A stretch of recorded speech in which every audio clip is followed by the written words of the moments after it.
I'm sure you've all heard some stories from the crazy world of cryptocurrency. It's actually been the fastest growing asset class in human history.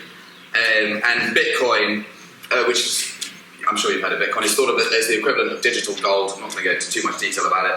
But it actually gained over 8.9 million% in a single decade, which is quite ridiculous. And if you think about that, a single investment of $1 would be worth $90,000 today, and so $12 would make you a millionaire. Obviously, you couldn't have been expected to get in at the beginning, but that's just quite a sign of how quite ridiculously fast and large it's grown. And there's also more recently been this huge boom in meme tokens and meme coins. Dogecoin, for example, reached a market cap of over 80 billion at its peak.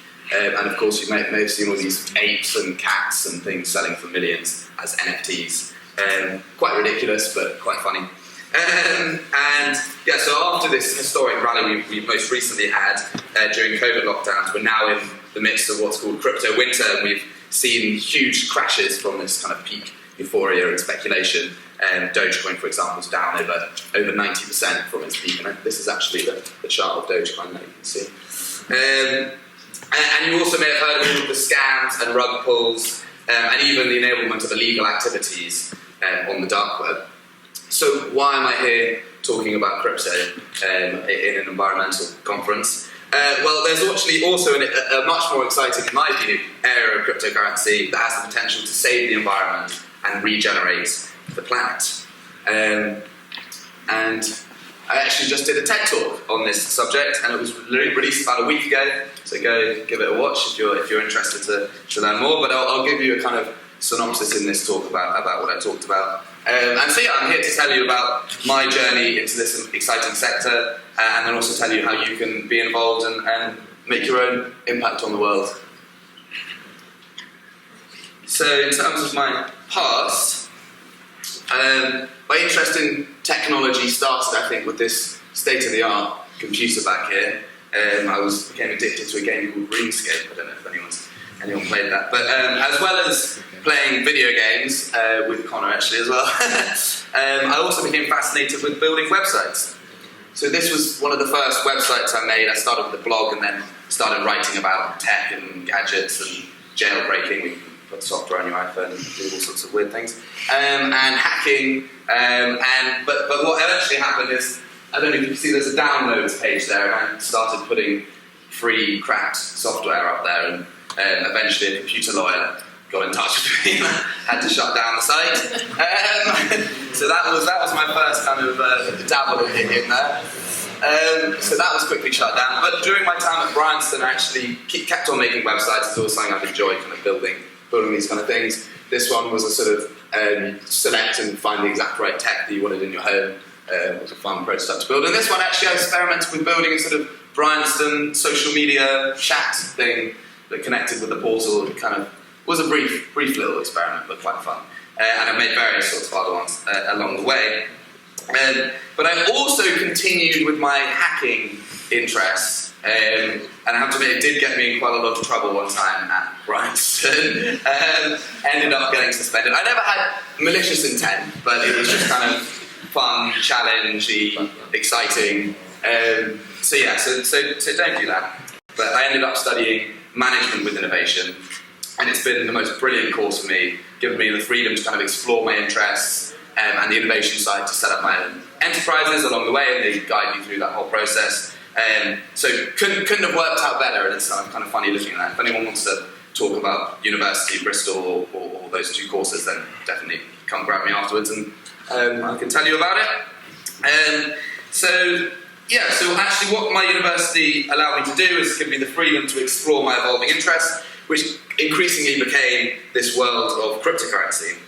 And this idea that we can have a financial system that wasn't totally controlled from the top up and owned by banks and big institutions who just rent-seek and not actually add much value to the economy, but actually have something that was more decentrally owned by the people, and actually more governed and more power to the people, essentially. That's spawned the name of my company, PeoplePower, which I'll talk about in a bit.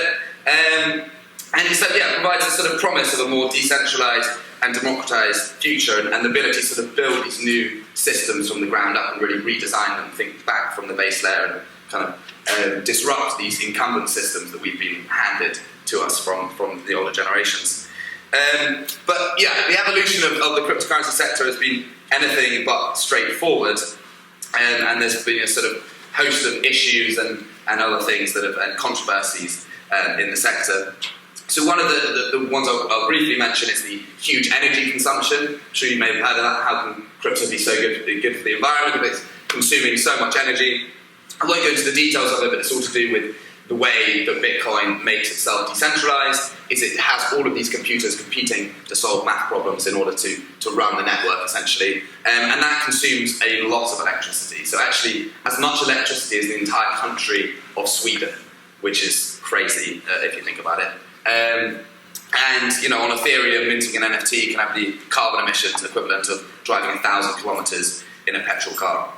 So pretty crazy energy consumption.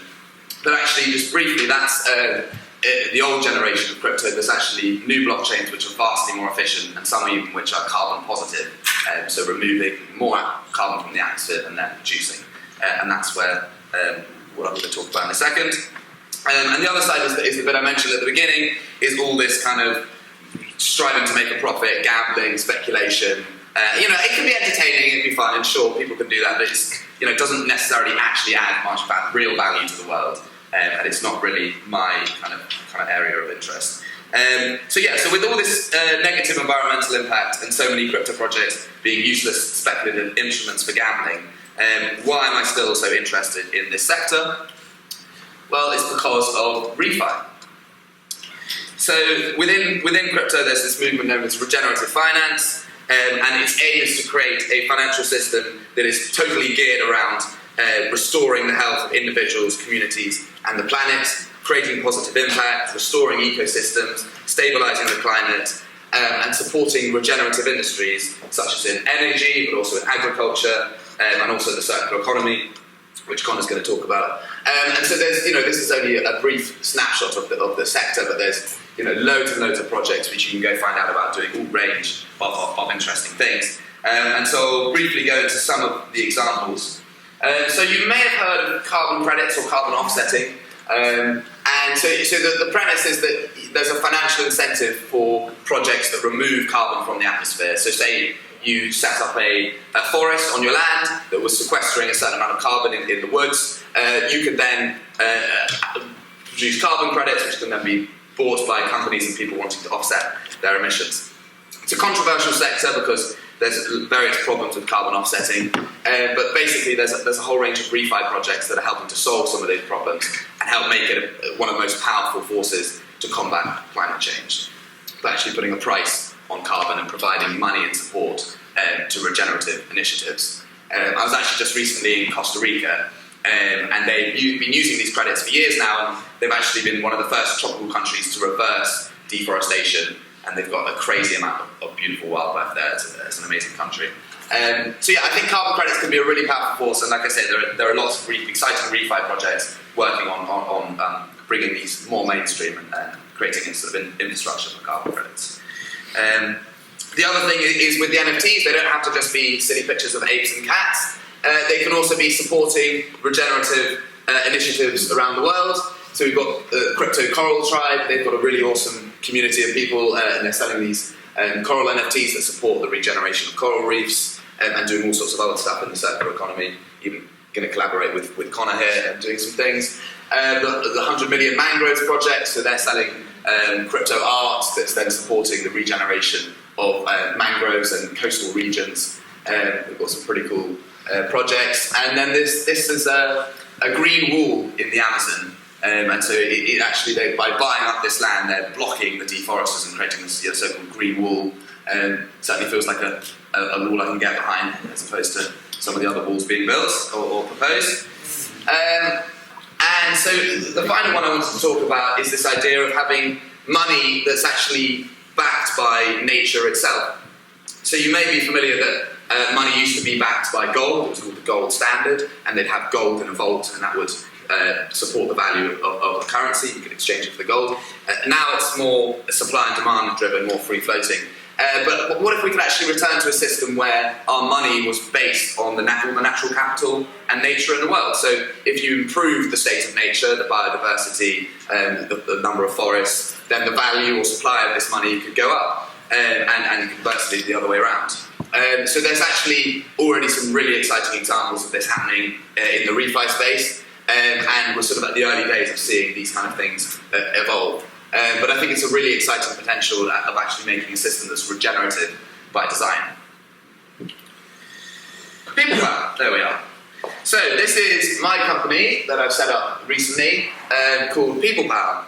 And it came on the back of my exploration into this ReFi segment. And so the aim is to create this platform that can be an investment platform that makes it easier for people to access these sort of regenerative investments and also learn about the whole sector and the exciting projects in the space, and really to try and create a sort of community of people who care about and interested, and also provide some sound investment opportunities in there as well. So it can have both and help the people who are solving some of these problems.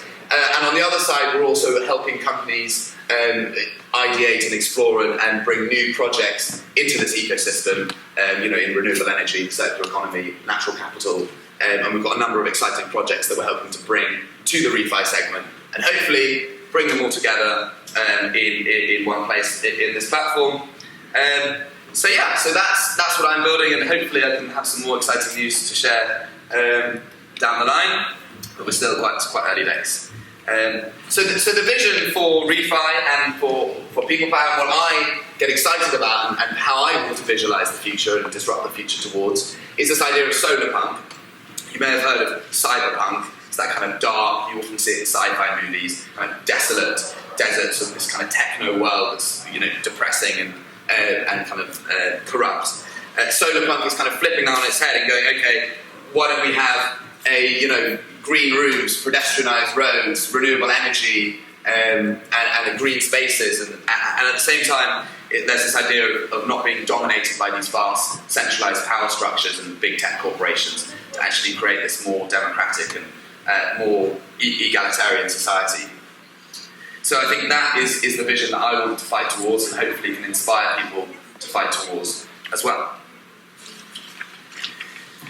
So what can you do? Well, investing in crypto has often been described as taking the orange pill. I'd like to invite everyone instead to take the green pill and invest and put that energy towards regenerative initiatives. And I'd like to say, just be curious, go down the rabbit hole and explore. There's so much information you can find online, and just get yourself into a niche area of interest and embed yourselves in the various communities that exist online in this space. They're a fascinating place to be. You'll meet lots of interesting people.